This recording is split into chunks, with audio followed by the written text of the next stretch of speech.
ಚಿತ್ರದುರ್ಗ ಶಾಸಕ ವೀರೇಂದ್ರ ಪಪ್ಪಿಯನ್ನ ಸಿಕ್ಕಿಂನಲ್ಲಿ ಇಡಿ ಅಧಿಕಾರಿಗಳು ವಶಕ್ಕೆ ಪಡೆದುಕೊಂಡಿದ್ದಾರೆ. ಸಿಕ್ಕಿಂನಲ್ಲೂ ವೀರೇಂದ್ರ ಪಪ್ಪಿ ವ್ಯವಹಾರ ಹೊಂದಿದ್ದಾರೆ.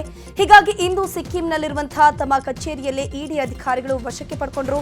ಚಿತ್ರದುರ್ಗ, ಚಳ್ಳಕೆರೆ, ಬೆಂಗಳೂರು, ಗೋವಾ, ಸಿಕ್ಕಿಂ ಸೇರಿ 16 ಕಡೆ ಏಕಕಾಲದಲ್ಲಿ ಇಡಿ ದಾಳಿ ನಡೆಸಿದ್ದು ಅಕ್ರಮ ಹಣ ಗಳಿಕೆ ಆರೋಪದಡಿ ದಾಳಿ ಮಾಡಿ ಶೋಧ ಕಾರ್ಯ ಮಾಡುತ್ತಿದೆ. ಚಿತ್ರದುರ್ಗದ ಶಾಸಕ ಕೆಸಿ ವೀರೇಂದ್ರ ಪಪ್ಪಿ ಮನೆ ಮೇಲೆ ಇಡಿ ದಾಳಿ ಮಾಡಿ ಸತತ 9 ಗಂಟೆಗಳಿಂದ ಪರಿಶೀಲನೆ ಮಾಡಲಾಗ್ತಾ ಇದೆ. ದಾಳಿ ವೇಳೆ ಅಪಾರ ಪ್ರಮಾಣದ ಚಿನ್ನಾಭರಣ ಪತ್ತೆಯಾಗಿದೆ.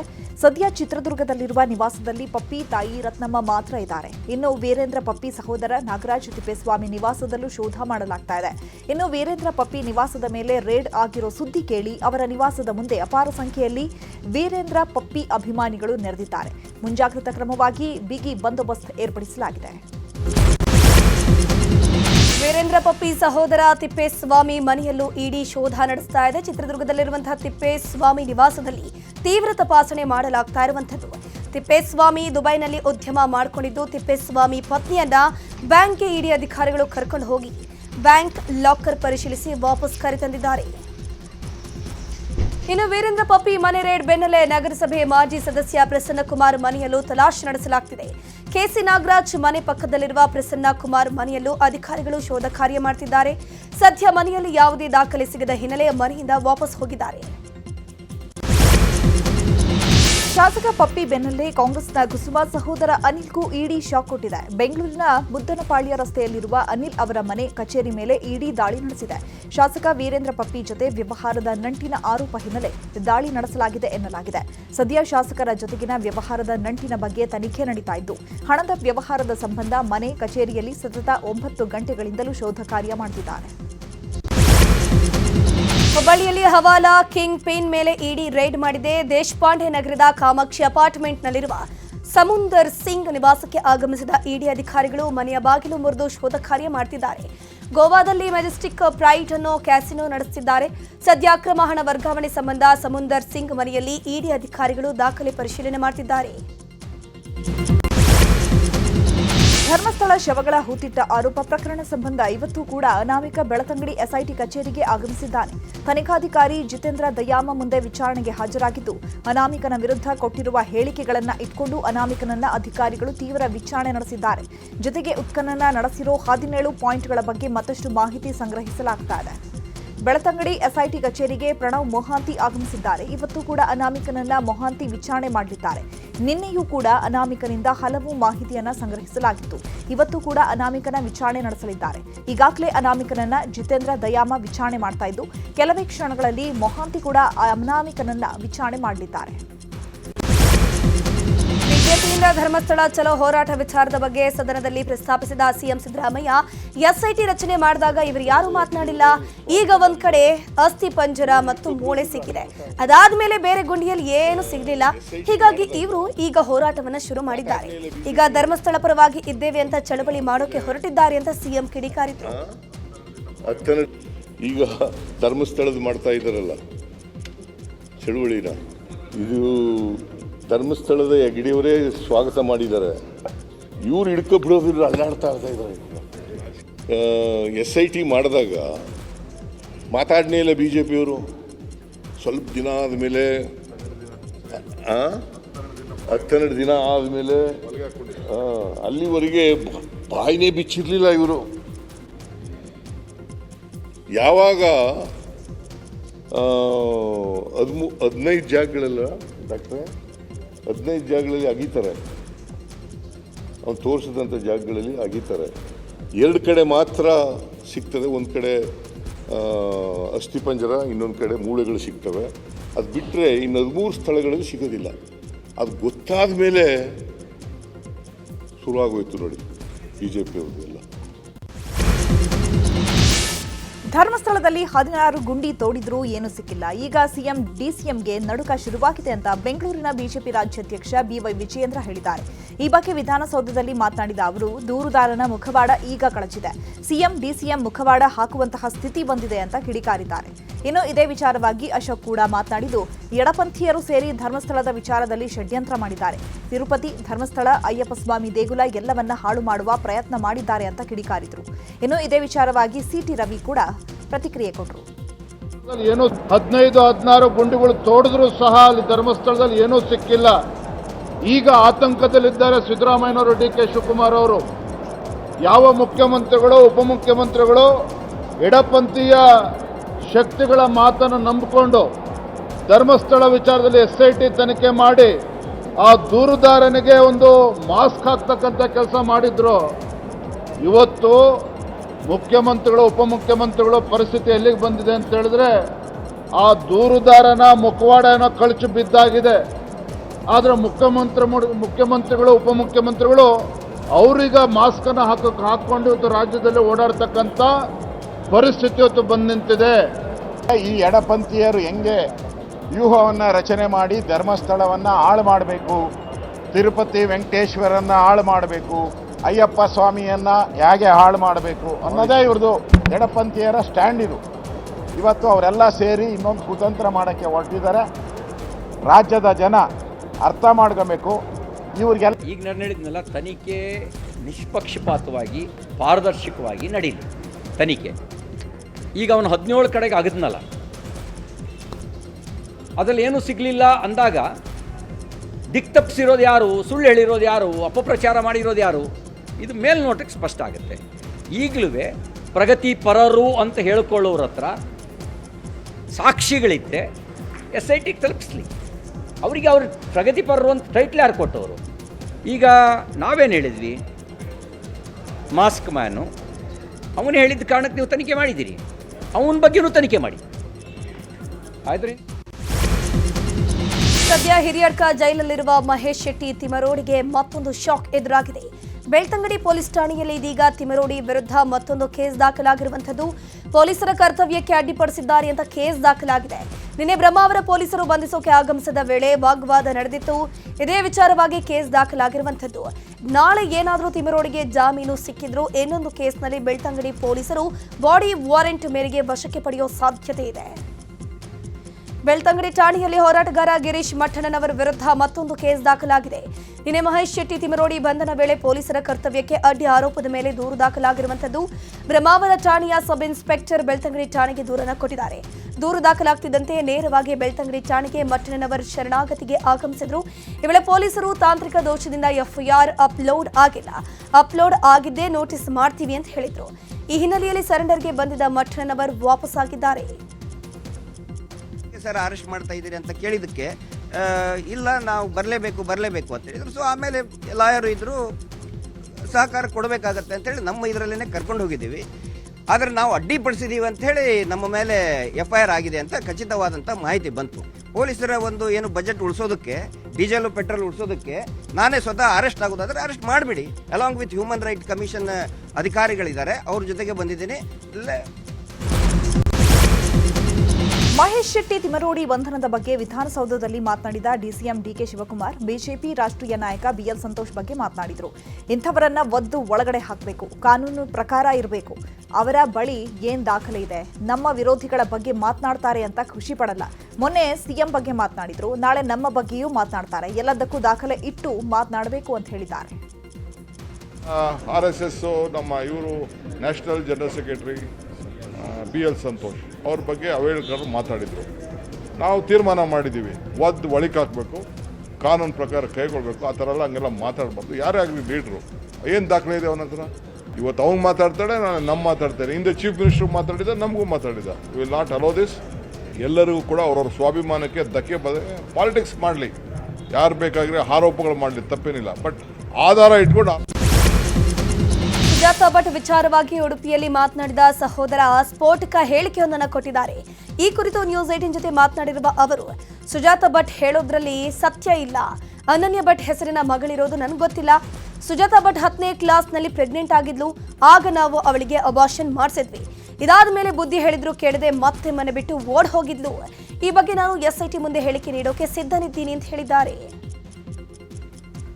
10ನೇ ಕ್ಲಾಸ್ ತನಕ ನಮ್ಮ ಮನೆಯಲ್ಲಿ ಕರೆಕ್ಟಾಗಿ ಕ್ಲೀನಾಗಿ ಎಲ್ಲ ಇದ್ಲು. 10ನೇ ಕ್ಲಾಸಲ್ಲಿ ಅವಳಿಗೆ ಎಂಥದೋ ಒಂದು ಆಗಿ ಎಂಥದೆಲ್ಲ ಆಗಿ ಅಬರ್ಷನ್ ಅಂತೇಳಿ ಬಿಟ್ಟು ಬಂತು. ಹೀಗೆ ನಮ್ಮ ಅಪ್ಪ ಹೇಳಿದ್ರು, ನಾವು ಕರ್ಕೊಂಡೋಗಿ ಅಬರ್ಷನ್ ಮಾಡಿಸ್ಕೊಂಡು ಬಂತು. ಇನ್ನು ಹೀಗೆ ಮಾಡಬೇಡ ಆ ರೀತಿಯಲ್ಲಿ ಇದ್ದರು. 10ನೇ ಕ್ಲಾಸಲ್ಲಿ ಪುನಃ ಓಡಿ ಹೋದ್ಲು. ಪುನಃ ಓಡಿ ಹೋದ ಕೂಡಲೇ ನಾವು ಮತ್ತೆ ಇನ್ನೆಂತ ಮಾಡೋದು, ಅಂತೇಳಿ ಭಾರಿ ಆಲೋಚನೆ ಮಾಡಿಬಿಡ್ತಾರೆ. ನನ್ನ ಹತ್ರ ಅನನ್ಯ ಭಟ್ ಇದ್ದಾಳೆ, ನನ್ನ ಮಗಳು MBBS ಕಲ್ತಿದ್ದಾಳೆ, ನನ್ನ ಮಗಳು ಧರ್ಮಸ್ಥಳಕ್ಕೆ ಹೋಗಿದ್ದಾಳೆ, ಇದಕ್ಕೆ ಹೋಗಲಿಲ್ಲ, ಅಲ್ಲಿ ನಮ್ಮ ಹತ್ರ ಯಾರ ಹತ್ರನೂ ಹೇಳಲಿಲ್ಲ. ಧರ್ಮಸ್ಥಳ ವಿರುದ್ಧ ಅಪಪ್ರಚಾರ ಖಂಡಿಸಿ ಭಕ್ತಾಭಿಮಾನಿಗಳಿಂದ ತುಮಕೂರಿನಲ್ಲಿ ಬೃಹತ್ ರ್ಯಾಲಿ ನಡೆಸಲಾಯಿತು. ಪ್ರತಿಭಟನೆಯಲ್ಲಿ ಮಾಜಿ ಸಚಿವ KN ರಾಜಣ್ಣ ಪಾಲ್ಗೊಂಡಿದ್ದರು. ತುಮಕೂರು ಗೇಟ್ ಸರ್ಕಲ್ನಿಂದ ಖಾಸಗಿ ಬಸ್ ನಿಲ್ದಾಣದವರೆಗೆ ರ್ಯಾಲಿ ನಡೆಯಿತು. ಈ ವೇಳೆ ವಿವಿಧ ಸಂಘ ಸಂಸ್ಥೆಗಳ ಮುಖಂಡರು, ಮಠಾಧೀಶರು ಸೇರಿದಂತೆ ರಾಜಕೀಯ ಗಣ್ಯರು ಬೆಂಬಲ ಕೊಟ್ಟರು.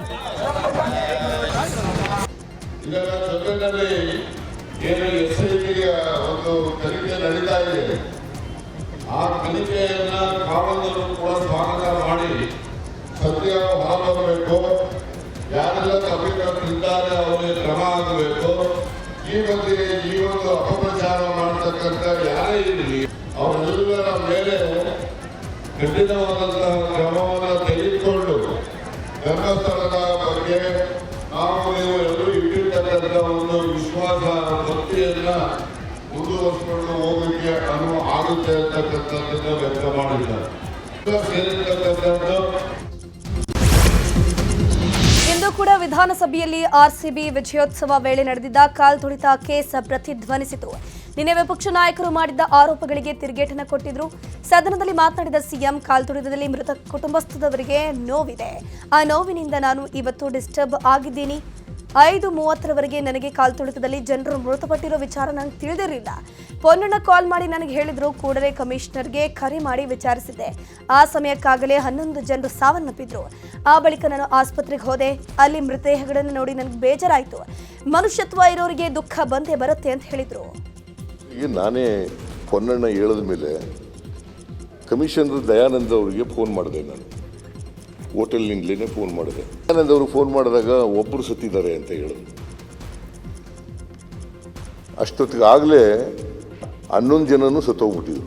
ನಾನು ಅವರು ಆಸ್ಪತ್ರೆಗೆ ಹೋದ, ಆಸ್ಪತ್ರೆಯಲ್ಲಿ ನೋಡಿ ಆ ಡೆಡ್ ಬಾಡಿಗಳನ್ನ ನೋಡಿ ಬಹಳ ದುಃಖ. ಅದು ನನಗೆ ಬಹಳ ಡಿಸ್ಟರ್ಬ್ ಮಾಡಿಬಿಡ್ತು. ಇದುವರೆಗೆ ಇನ್ನು ಸಿಎಂ ಉತ್ತರದ ಬಳಿಕ ಮಾತನಾಡಿದ ವಿಪಕ್ಷ ನಾಯಕ ಆರ್ ಅಶೋಕ್, ಸರ್ಕಾರದ ಸಂಪೂರ್ಣ ನಿರ್ಲಕ್ಷ್ಯದಿಂದ ಘಟನೆ ನಡೆದಿದೆ. ಈ ಕಾರ್ಯಕ್ರಮ ಆಯೋಜಿಸಿದ್ದು ಸರ್ಕಾರವೇ. ಸರ್ಕಾರದ ಸಂಪೂರ್ಣ ತಪ್ಪು ಇದರಲ್ಲಿದೆ. ಇನ್ನು ಪೊಲೀಸ್ ಇಲಾಖೆ ಕಾರ್ಯಕ್ರಮ ಆಯೋಜಿಸಿರಲಿಲ್ಲ. ಇದೆಲ್ಲ ಆದ್ಮೇಲೆ ಸಿಎಂ ವಿಷಾದ ಅಂತಿದ್ದಾರೆ. ತಪ್ಪು ಒಪ್ಕೊಂಡವನು ದೊಡ್ಡ ಮನುಷ್ಯ ಆಗ್ತಾನೆ. ಸಿಎಂ ಸುತ್ತಲೂ ತುಂಬಾ ಜನ ಇರ್ತಾರೆ, ಮಾಧ್ಯಮದವರು ಇರ್ತಾರೆ. ಅವರಿಂದಲೂ ಸುದ್ದಿ ಗೊತ್ತಾಗ್ಲಿಲ್ವಾ? ಈ ಅವಘಡಕ್ಕೆ ಸರ್ಕಾರವೇ ಕಾರಣ ಅಂತ ಹೇಳಿದರು. ನನಗೆ ಸ್ಟೇಡಿಯಂಗೆ ನಾವು ಪರ್ಮಿಷನ್ ಕೊಟ್ಟೇ ಇಲ್ಲ ಅಂತ ಹೇಳಿದ್ದಾರೆ. ಇವತ್ತು ಅದೇ ಸ್ಟ್ಯಾಂಡಲ್ಲಿ ಇದ್ದಾರೆ. ನಾನು ಹೇಳ್ಬಿಡ್ತೀನಿ, ಇವತ್ತು ಅದೇ ಸ್ಟ್ಯಾಂಡಲ್ಲಿ ಇದ್ದಾರೆ. ಕೊಟ್ಟಿಲ್ಲ ಅಂದಮೇಲೆ ಕೊಟ್ಟವ್ರು ಯಾರು? ಲೈಸೆನ್ಸ್ ತಗೊಂಡಿಲ್ಲ ಅಂತ ಮುಖ್ಯಮಂತ್ರಿಗಳು ಹೇಳಿದ್ದಾರೆ. ಲೈಸೆನ್ಸ್ ತಗೊಂಡಿಲ್ಲ ಅಂದಮೇಲೆ ಉಪಮುಖ್ಯಮಂತ್ರಿಗಳು ಹೆಂಗೆ ಹೋದ್ರು? ಅದಕ್ಕೆ it's A illegal function. It is A illegal. ಸರ್ಕಾರ ಅದಕ್ಕೆ ಅನುಮತಿ ಕೊಟ್ಟಿಲ್ಲ ಅಂತ ಮುಖ್ಯಮಂತ್ರಿ ಡಿಕ್ಲೇರ್ ಮಾಡಿಬಿಟ್ರು. ಆದಮೇಲೆ ಇಲ್ಲೀಗಲ್ ಫಂಕ್ಷನ್ಗೆ ಸನ್ಮಾನ್ಯ DK ಶಿವಕುಮಾರ್ ಯಾಕೆ ಹೋದರು? ಸದನದಲ್ಲಿ RSS ಗೀತೆ ಹಾಡಿದ ವಿಚಾರದ ಬಗ್ಗೆ ವಿಧಾನಸೌಧದಲ್ಲಿ ಮಾತನಾಡಿದ DCM DK ಶಿವಕುಮಾರ್, ಮಾತಾಡ್ತಾ ಇರಲಿ, ನಾನು ಕಮ್ಯುನಿಸ್ಟ್ನ ರಿಸರ್ಚ್ ಮಾಡಿದ್ದೀನಿ. RSS BJP ದಳದ ಬಗ್ಗೆ ತಿಳ್ಕೊಂಡಿದ್ದೇನೆ. ಎಲ್ಲವನ್ನ ರಿಸರ್ಚ್ ಮಾಡಿ ತಿಳಿದುಕೊಳ್ಬೇಕು ಅಲ್ವಾ? ಕೆಲವನ್ನ ಯೋಚನೆ ಮಾಡಿ ನೋಡ್ತಾ ಇರಬೇಕು ಅಂತ ಹೇಳಿದ್ರು. ಮಾತಾಡ್ತಾ ಇರಲಿ, ನಾನು ನೋಡಪ್ಪ ಕಮ್ಯುನಿಸ್ಟ್ ಬಗ್ಗೆ ರಿಸರ್ಚ್ ಮಾಡಿದ್ದೀನಿ, ಜನತಾದಳದ ಬಗ್ಗೆ ರಿಸರ್ಚ್ ಮಾಡ್ತಾ ಇರ್ತೀನಿ, BJP ಬಗ್ಗೆ ರಿಸರ್ಚ್ ಮಾಡ್ತೀನಿ, RSS ಬಗ್ಗೆನೂ ತಿಳ್ಕೊಂಡಿದ್ದೀನಿ. ಕೆಲವು ಸಂದರ್ಭದಲ್ಲಿ ಅನೇಕ ಸಂಸ್ಥೆಗಳಲ್ಲಿ ಕೆಲವು ಒಳ್ಳೊಳ್ಳೆ ಗುಣಗಳೆಲ್ಲ ಇರ್ತದೆ. ಅದನ್ನೆಲ್ಲ ಗ್ರಾಪ್ ಮಾಡಬೇಕಲ್ಲ, ಇರಬೇಕು. ಹಂಗೆ ನಾವು ಕೆಲವುದೆಲ್ಲ ನಾವು ಯೋಚನೆ ಮಾಡಿ. ಸದನದಲ್ಲಿ DKಶಿ RSS ಗೀತೆ ಹೇಳಿದ ವಿಚಾರದ ಬಗ್ಗೆ ಮಾತನಾಡಿದ ಸಚಿವ ಸತೀಶ್ ಜಾರಕಿಹೊಳಿ, DKಶಿ ಹೇಳಿರಬಹುದು ಅಷ್ಟೇ, ಅದರಲ್ಲಿ ವಿಶೇಷತೆ ಏನಿಲ್ಲ. DCM ಅವರು ಕಾಂಗ್ರೆಸ್ ಮ್ಯಾನ್. RSS ಗೀತೆ ಹೇಳಿದ ತಕ್ಷಣ ಅವರು BJP RSSನವರು ಅಂತ ಆಗಲ್ಲ. ಈ ಹಿಂದೆಯೂ ಕೂಡ ಅವರು ಹೊಗಳಿದ್ದಾರೆ, ಪ್ರೀತಿ ಮಾಡಿದ್ದಾರೆ, ನಾವು ಕೇಳಿದ್ದೀವಿ. ಆದರೆ ಇದರಿಂದ ಅವರ ಐಡಿಯಾಲಜಿ, ಪಕ್ಷದ ಸಿದ್ಧಾಂತ ಬದಲಾಗಲ್ಲ ಅಂತ ಹೇಳಿದರು. ಅವರು ಮೊದಲು ಕಾಂಗ್ರೆಸ್ಗರು, DCM ಅವರು ಸಮಾನತೆ ಬಗ್ಗೆ ಗೊತ್ತಿರುವಂಥವ್ರು. ಹೀಗಾಗಿ ಹೇಳಿರ್ಬೋದು, ಸಂದರ್ಭಕ್ಕೆ ಅನುಗುಣವಾಗಿ ಹೇಳಿರ್ಬೋದು. ಸೊ ಹೇಳಿದ ತಕ್ಷಣ ನಾವು BJP ಆಗೋಲ್ಲ, RSSನವ್ರು ಆಗೋಲ್ಲ. ಸೊ ಹೇಳುವಂಥ ಸಂದರ್ಭ ಸದನದಲ್ಲಿ ನಿನ್ನೆ ಆರ್ಎಸ್ಎಸ್ ಗೀತೆಯನ್ನ ಡಿಸಿಎಂ ಡಿಕೆಶಿ ಹಾಡಿದ್ರು. ಇದಕ್ಕೆ ಬಿಜೆಪಿ ನಾಯಕರು ಕೌಂಟರ್ ಕೊಟ್ಟಿದ್ದಾರೆ. ವಿಪಕ್ಷ ನಾಯಕ ಆರ್ ಅಶೋಕ್ ಮಾತನಾಡಿ, ನಿನ್ನೆ ಮಾತನಾಡುವಾಗ ಡಿಕೆಶಿಗೆ ನೀನು ಚಡ್ಡಿ ಹಾಕಿದ್ದೆ ಅಂತ ಕೇಳಿದೆ. ಆಗ ಡಿಕೆಶಿ ನಮಸ್ತೆ ಸದಾ ವತ್ಸಲೆ ಹಾಡು ಹೇಳಿದ್ರು. ರಾಹುಲ್ ಆರ್ಎಸ್ಎಸ್ ವಿರುದ್ಧ ಮಾತನಾಡ್ತಾರೆ, ಡಿಕೆಶಿ ಸಮಸ್ತೆ ಸದಾ ವತ್ಸಲೆ ಅಂತಾರೆ. ಮುಂದೆ ಸೆಪ್ಟೆಂಬರ್ ಕ್ರಾಂತಿ ಆಗೋದಂತೂ ಸತ್ಯ ಅಂತ ಅಶೋಕ್ ಹೇಳಿದ್ದಾರೆ. ಇನ್ನು ಸಿಟಿ ರವಿ ಕೂಡ ಮಾತನಾಡಿ, ಡಿಕೆಶಿ ಭಾರತ ಮಾತೆಯ ಗುಣಗಾನ ಮಾಡಿದ್ದಾರೆ ಅಂತ ಹೇಳಿದ್ರು. ಆರ್ಸಿಬಿ ಕಾಲ್ತುಳಿತ ಪ್ರಕರಣದ ವಿಚಾರವಾಗಿ ಮಾತನಾಡಿದ ಬಿವೈ ವಿಜಯೇಂದ್ರ, ಆರ್ಸಿಬಿ ಸಂಭ್ರಮಾಚರಣೆ ವೇಳೆ 11 ಜನ ಕಾಲ್ತುಳಿತಕ್ಕೆ ಸತ್ರು. ಈ ಬಗ್ಗೆ ಸಿಎಂ ಸದನದಲ್ಲಿ ಆರಾಮಾಗಿ ಉತ್ತರವನ್ನು ನೀಡಿದ್ರು. ಅಂತಾರಾಷ್ಟ್ರೀಯ ಮಟ್ಟದಲ್ಲಿ ಕಾಲ್ತುಳಿತದ ಡಾಟಾ ಕೊಡ್ತಿದ್ರು. ತಮ್ಮ ತಪ್ಪನ್ನು ಮುಚ್ಚಿಕೊಳ್ಳೋಕೆ ಪೊಲೀಸರ ಮೇಲೆ ಹಾಕಿದ್ರು. ಎಂದಿಗೂ ಕೂಡ ಸಿಎಂ ಡಿಸಿಎಂ ತಪ್ಪಿತಸ್ಥರೇ, ಇದು ಸರ್ಕಾರದ ಪ್ರಾಯೋಜಿತ ಕೊಲೆ ಅಂತ ಕಿಡಿಕಾರಿದ್ರು. ಇನ್ನು ಇದೇ ವಿಚಾರವಾಗಿ ಆರ್ ಅಶೋಕ್ ಕೂಡ ಪ್ರತಿಕ್ರಿಯಿಸಿದ್ದಾರೆ. ಗಣೇಶ ಹಬ್ಬದಂದು ಡಿಜೆಗೆ ಬ್ಯಾನ್ ವಿಚಾರ ಇವತ್ತು ಪರಿಷತ್ನಲ್ಲಿ ಪ್ರತಿಧ್ವನಿಸಿತು. ವಿಪಕ್ಷಗಳು ಗಣೇಶ ಹಬ್ಬದಂದು ಡಿಜೆಗೆ ಬ್ಯಾನ್ ಮಾಡಲಾಗ್ತಾ ಇದೆ, ಬ್ರಿಟಿಷರೇ ತಿಲಕರಿಗೆ ಅವಕಾಶ ಕೊಟ್ಟಿದ್ರು. ಗಣೇಶ ಹಬ್ಬದಂದು ಡಿಜೆ ಹಾಕಲು ಯಾಕೆ ಅವಕಾಶ ಇಲ್ಲ, ಹಿಂದೂ ಹಬ್ಬಗಳಿಗೆ ಮಾತ್ರ ಯಾಕೆ ಈ ತರ ಮಾಡ್ತೀರಿ ಅಂತ ಪ್ರದೀಪ್ ಶೆಟ್ಟರ್ ಕಿಡಿಕಾರಿದ್ದಾರೆ. ಈ ವೇಳೆ ಬೋಸರಾಜು ಉತ್ತರಿಸಿದ್ದು, ಸರ್ಕಾರದಿಂದ ಯಾವುದೇ ಅಡೆತಡೆ ಆದೇಶ ಮಾಡಿಲ್ಲ, ಆಯಾಯ ಜಿಲ್ಲೆಗಳ ಸ್ಥಿತಿ ನೋಡಿಕೊಂಡು ಜಿಲ್ಲಾಧಿಕಾರಿಗಳು ಆದೇಶ ಮಾಡಿರ್ತಾರೆ ಅಂತ ಹೇಳಿದ್ರು. ಈ ವೇಳೆ ವಿಪಕ್ಷಗಳಿಂದ ಗದ್ದಲ ಗಲಾಟೆ ಶುರುವಾಗಿದ್ದು, ಸದನದ ಬಾವಿಗಿಳಿದು ಬಿಜೆಪಿ ಜೆಡಿಎಸ್ ಸದಸ್ಯರು ಸರ್ಕಾರದ ವಿರುದ್ಧ ಧಿಕ್ಕಾರ ಕೂಗಿದ್ದಾರೆ. ಹೀಗಾಗಿ ಸಭಾಪತಿ ಬಸವರಾಜ ಹೊರಟ್ಟಿ ಪರಿಷತ್ ಕಲಾಪವನ್ನು ಅನಿರ್ದಿಷ್ಟಾವಧಿಗೆ ಮುಂದೂಡಿಕೆ ಮಾಡಿದ್ದಾರೆ. ಸದನದಲ್ಲಿಂದು ಸಿಎಂ ಸಿದ್ದರಾಮಯ್ಯ ಅನುದಾನದ ಕುರಿತು ವಿಪಕ್ಷಗಳ ಪ್ರಶ್ನೆಗೆ ಉತ್ತರವನ್ನ ನೀಡಿದ್ರು. ಬಿಜೆಪಿಯವರು ಹೇಳೋದು ಸತ್ಯಕ್ಕೆ ದೂರವಾದ ಮಾತುಗಳು. ಅತಿವೃಷ್ಟಿ ಬೆಳೆ ಹಾನಿಯ ಬಗ್ಗೆ ನಾನು ಎಲ್ಲಾ ಜಿಲ್ಲಾಧಿಕಾರಿಗಳಿಗೂ ಹೇಳಿದ್ದೀನಿ. ಸರ್ವೆ ಮಾಡಿ ವರದಿ ಕೊಡಿ ಅಂತ ನಾನು ಅದಕ್ಕಾಗಿ ಹಣವನ್ನ ಇಟ್ಟಿದ್ದೀನಿ. 224 ಕ್ಷೇತ್ರಗಳಿಗೂ ನಾನು ಅನುದಾನವನ್ನು ಕೊಡ್ತೀನಿ. ಈ ವೇಳೆ ಬಿಜೆಪಿ ಸದಸ್ಯರು ಎಲ್ಲರಿಗೂ ಸಮಾನವಾಗಿ ಕೊಡಿ ಅಂತ ಹೇಳಿದ್ರು. ಇದಕ್ಕೆ ಗರಂ ಆದ ಸಿಎಂ, ಜೆಡಿಎಸ್ನವರಿಗೂ ಕೊಡ್ತೀನಿ, ಬಿಜೆಪಿಯವರಿಗೂ ಕೊಡ್ತೀನಿ, ನಮ್ಮವರಿಗೂ ಕೊಡ್ತೀನಿ. ಯಾವುದೇ ಅಭಿವೃದ್ಧಿ ಕಾರ್ಯ ಕುಂಠಿತ ಇಲ್ಲ. 224 ಕ್ಷೇತ್ರಗಳಿಗೂ ಅನುದಾನವನ್ನು ಕೊಡ್ತೇನೆ. ಕರ್ನಾಟಕ ಅಭಿವೃದ್ಧಿ ಆಗ್ತಿದೆ, ಗ್ಯಾರಂಟಿಗಳನ್ನ ಕೂಡ ನಡೆಸ್ತಿದ್ದೀರಿ. ನಮ್ಮ ಯೋಜನೆಯನ್ನು ಬಿಜೆಪಿಯವರು ಕಾಪಿ ಮಾಡ್ತಿದ್ದಾರೆ ಅಂತ ವಿಪಕ್ಷಗಳಿಗೆ ತಿರುಗೇಟನ್ನು ಕೊಟ್ಟಿದ್ದಾರೆ. ಸಿವಿಲ್ ಕೋರ್ಟ್ಗೆ ಬಾಂಬ್ ಬೆದರಿಕೆ ಹಾಕಲಾಗಿದೆ. ಕೋರ್ಟ್ ಆವರಣದಲ್ಲಿ ಬಾಂಬ್ ಇಟ್ಟಿರೋದಾಗಿ ಇಮೇಲ್ ಮೂಲಕ ಬೆದರಿಕೆ ಸಂದೇಶ ಕಳುಹಿಸಲಾಗಿದೆ. ಕೂಡಲೇ ಸ್ಥಳಕ್ಕೆ ಹಲಸೂರು ಗೇಟ್ ಪೊಲೀಸರು ಡಾಗ್ ಸ್ಕ್ವಾಡ್ ಭೇಟಿ ನೀಡಿ ಪರಿಶೀಲಿಸಿದ್ರು. ಸದ್ಯಕ್ಕೆ ಯಾವುದೇ ಸ್ಫೋಟಕ ವಸ್ತುಗಳು ಕಂಡು ಬಂದಿಲ್ಲ. ಇದೊಂದು ಹುಸಿ ಬಾಂಬ್ ಸಂದೇಶ ಅಂತ ಪೊಲೀಸರು ಮಾಹಿತಿ ಕೊಟ್ಟರು. ಚುನಾವಣೆ ವೇಳೆ ಆಸ್ತಿ ವಿವರ ಮುಚ್ಚಿಟ್ಟ ಆರೋಪದ ಪ್ರಕರಣ ಸಂಬಂಧ ಸಂಸದ ಶ್ರೇಯಸ್ ಪಟೇಲ್ಗೆ ಸುಪ್ರೀಂ ಕೋರ್ಟ್ ನೋಟಿಸ್ ಅನ್ನು ನೀಡಿದೆ. ಈ ಹಿನ್ನೆಲೆಯಲ್ಲಿ ಇಂದು ಖುದ್ದಾಗಿ ನೋಟಿಸ್ ನೀಡೋಕೆ ದೂರುದಾರ ವಕೀಲ ಪೂರ್ಣಚಂದ್ರ ತೇಜಸ್ವಿ ಆಗಮಿಸಿದ್ರು. ಹಾಸನ ಮಹಾನಗರ ಪಾಲಿಕೆ ಆವರಣದಲ್ಲಿ ನೋಟಿಸ್ ಕಾಪಿ ನೀಡೋಕೆ ಮುಂದಾದಾಗ ಶ್ರೇಯಸ್ ಪಟೇಲ್ ನೋಟಿಸ್ ಪಡೆಯೋಕೆ ನಿರಾಕರಿಸಿದ್ದಾರೆ. ಗಣೇಶ ಮತ್ತು ಈದ್ ಮಿಲಾದ್ ಹಬ್ಬ ಹಿನ್ನೆಲೆ ಅವಳಿ ನಗರದ 22 ರೌಡಿ ಶೀಟರ್ಗಳನ್ನು ಗಡೀಪಾರು ಮಾಡಲಾಗಿದೆ. ಈ ಬಗ್ಗೆ ಪೊಲೀಸ್ ಆಯುಕ್ತ ಎನ್ ಶಶಿಕುಮಾರ್ ಮಾಹಿತಿ ನೀಡಿದ್ದಾರೆ. ಸಂಘಟಿತ ಅಪರಾಧ, ಎನ್ಡಿಪಿಎಸ್ ಪ್ರಕರಣ ಮತ್ತು ಇನ್ನಿತರ ಅಪರಾಧಗಳಲ್ಲಿ ತೊಡಗಿದ್ದ 22 ರೌಡಿ ಶೀಟರ್ಗಳನ್ನು ಗಡೀಪಾರು ಮಾಡಿದ್ದೇವೆ ಅಂತ ಹೇಳಿದ್ದಾರೆ. ಚಿತ್ರದುರ್ಗದ ರೇಣುಕಾಸ್ವಾಮಿ ಕೊಲೆ ಪ್ರಕರಣ ಸಂಬಂಧ ದರ್ಶನ್, ಪವಿತ್ರ ಗೌಡ ಸೇರಿ 7 ಮಂದಿ ಆರೋಪಿಗಳ ಬೇಲ್ ರದ್ದಾದ ಬೆನ್ನಲ್ಲೇ ಇದೀಗ ಪ್ರಕರಣದ ಮತ್ತೆ 5ರನ್ನ ಜೈಲಿಗೆ ಕಳಿಸೋಕೆ ಸಿದ್ಧತೆ ನಡೆಸಲಾಗಿದೆ. ಸೆಷನ್ಸ್ ಕೋರ್ಟ್ನಿಂದ ಜಾಮೀನು ಪಡೆದಿದ್ದ ವಿನಯ್, ಪವನ್, ರಾಘವೇಂದ್ರ, ಧನರಾಜ್, ನಂದೀಶ್ ವಿರುದ್ಧ ಜಾಮೀನು ರದ್ದು ಮಾಡುವಂತೆ ಅರ್ಜಿ ಹಾಕಲಾಗಿದೆ. ರಾಜ್ಯದಲ್ಲಿ ಬೈಕ್ ಟ್ಯಾಕ್ಸಿಗಳ ಕಾರ್ಯಾಚರಣೆಗೆ ನಿಷೇಧ ಹಿನ್ನೆಲೆ ನಿಷೇಧವಿದ್ರೂ ಬೈಕ್ ಟ್ಯಾಕ್ಸಿ ಆಪರೇಟರ್ಗಳ ಕಾರ್ಯಾಚರಣೆ ಮಾಡಲಾಗ್ತಾ ಇದೆ. ಈ ಬಗ್ಗೆ ಹೈಕೋರ್ಟ್ಗೆ ಅಡ್ವೊಕೇಟ್ ಜನರಲ್ ಶಶಿಕಿರಣ್ ಶೆಟ್ಟಿ ಮಾಹಿತಿ ನೀಡಿದ್ದಾರೆ. ಬೈಕ್ ಟ್ಯಾಕ್ಸಿಗಳಿಗೆ ಅನುಮತಿ ನೀಡಿ ಹೈಕೋರ್ಟ್ ಆದೇಶಿಸಿಲ್ಲ ಅಂತ ಸಿಜೆ ವಿಭು ಬಕ್ರು, ನ್ಯಾಯಮೂರ್ತಿ ಸಿಎಂ ಜೋಶಿ ಅವರಿದ್ದ ಪೀಠ ಸ್ಪಷ್ಟನೆ ಕೊಟ್ಟಿದೆ. ನಾಳೆ ನಾಡಿದ್ದು ಮತ್ತೆ ರಾಜ್ಯದಲ್ಲಿ ಮಳೆ ಆಗಲಿದೆ ಅಂತ ಹವಾಮಾನ ಇಲಾಖೆ ಮುನ್ಸೂಚನೆ ಕೊಟ್ಟಿದೆ. ಕರಾವಳಿ ಕರ್ನಾಟಕ ಹೊರತುಪಡಿಸಿ ಎಲ್ಲಾ ಜಿಲ್ಲೆಗಳಲ್ಲೂ ಮಳೆಯಾಗುವ ಸಾಧ್ಯತೆ ಇದ್ದು ಯೆಲ್ಲೋ ಅಲರ್ಟ್ ಘೋಷಿಸಲಾಗಿದೆ. ಕಲಬುರಗಿಯಲ್ಲಿ ಭೀಮಾ ನದಿ ಅಬ್ಬರಕ್ಕೆ ದೇವಲ ಗಾಣಗಾಪುರ ಬಳಿಯ ಸಂಪರ್ಕ ಸೇತುವೆ ಜಲಾವೃತವಾಗಿದೆ. ಇದರಿಂದಾಗಿ ವಾಹನಗಳ ಸಂಚಾರ ಬಂದಾಗಿದ್ದು ಸೇತುವೆಗೆ ಅಡ್ಡಲಾಗಿ ಪೊಲೀಸರು ಬ್ಯಾರಿಕೇಡ್ ಅಳವಡಿಸಿದ್ದಾರೆ. ಈ ಬಾರಿ ದಸರಾವನ್ನ ಬೋಕರ್ ಪ್ರಶಸ್ತಿ ವಿಜೇತ ಭಾನು ಮುಸ್ತಾಕ್ ಉದ್ಘಾಟನೆ ಮಾಡಲಿದ್ದಾರೆ. ಈ ಬಗ್ಗೆ ವಿಧಾನಸೌಧದಲ್ಲಿ ಸಿಎಂ ಸಿದ್ದರಾಮಯ್ಯ ಮಾತನಾಡಿದ್ದು, ಕರ್ನಾಟಕದ ಒಬ್ಬ ಮಹಿಳೆಗೆ ಬೋಕರ್ ಪ್ರಶಸ್ತಿ ಸಿಕ್ಕಿರೋದು ಬಹಳ ಸಂತೋಷವಾಗಿದೆ. ಹೋರಾಟದ ಹಿನ್ನೆಲೆಯಿಂದ ಬಂದವರು ಭಾನು, ಕನ್ನಡ ಚಳವಳಿಯಲ್ಲಿ ಕೆಲಸ ಮಾಡಿರೋರು, ಪ್ರಗತಿಪರ ಚಿಂತಕರು. ದಸರಾ ಉದ್ಘಾಟನೆಗೆ ಅವರಿಗೆ ಆಹ್ವಾನ ಮಾಡಿದ್ದೀವಿ. ಭಾನು ಮುಸ್ತಾಕ್ ಅವರಿಗೆ ಗೌರವದಿಂದ ಜಿಲ್ಲಾಡಳಿತ ಆಹ್ವಾನಿಸುತ್ತೆ ಅಂತ ಹೇಳಿದರು. ಇನ್ನು ದಸರಾ ಉದ್ಘಾಟನೆಗೆ ತಮ್ಮ ಹೆಸರು ಘೋಷಣೆ ಮಾಡಿರುವುದಕ್ಕೆ ಬೋಕರ್ ಪ್ರಶಸ್ತಿ ವಿಜೇತೆ ಭಾನು ಮುಷ್ತಾಕ್ ಸಂತಸ ವ್ಯಕ್ತಪಡಿಸಿದ್ದಾರೆ. ನಾಡಹಬ್ಬಕ್ಕೆ ತಮ್ಮ ಹೆಸರು ಘೋಷಣೆ ಮಾಡಿದ್ದು ಖುಷಿಯಾಗಿದೆ ಅಂತ ಹೇಳಿದರು. ಇಂದಿನಿಂದ 3 ದಿನ ನ್ಯೂಸ್ 18 ಕನ್ನಡ ಅರ್ಪಿಸುವ ಕರುನಾಡ ಹಬ್ಬ ಕೋಟೆನಾಡು ಚಿತ್ರದುರ್ಗದಲ್ಲಿ ನಡೆಯುತ್ತಿದೆ. ನಗರದ ಹಳೆ ಮಾಧ್ಯಮಿಕ ಶಾಲೆ ಆವರಣದಲ್ಲಿ ನಡೆಯುತ್ತಿರುವಂತಹ ನ್ಯೂಸ್ 18 ಕರುನಾಡ ಹಬ್ಬದಲ್ಲಿ ಸಾಂಸ್ಕೃತಿಕ ಕಾರ್ಯಕ್ರಮಗಳು, ಆಹಾರ ಮೇಳ ಆಯೋಜಿಸಲಾಗಿದೆ. ಸಂಜೆ 6 ಗಂಟೆಗೆ ಕಾರ್ಯಕ್ರಮ ಉದ್ಘಾಟನೆಯಾಗಲಿದ್ದು ಜಿಲ್ಲಾ ಉಸ್ತುವಾರಿ ಸಚಿವ ಡಿ ಸುಧಾಕರ್, ಸಂಸದ ಗೋವಿಂದ ಕಾರಜೋಳ ಭಾಗವಹಿಸಲಿದ್ದಾರೆ.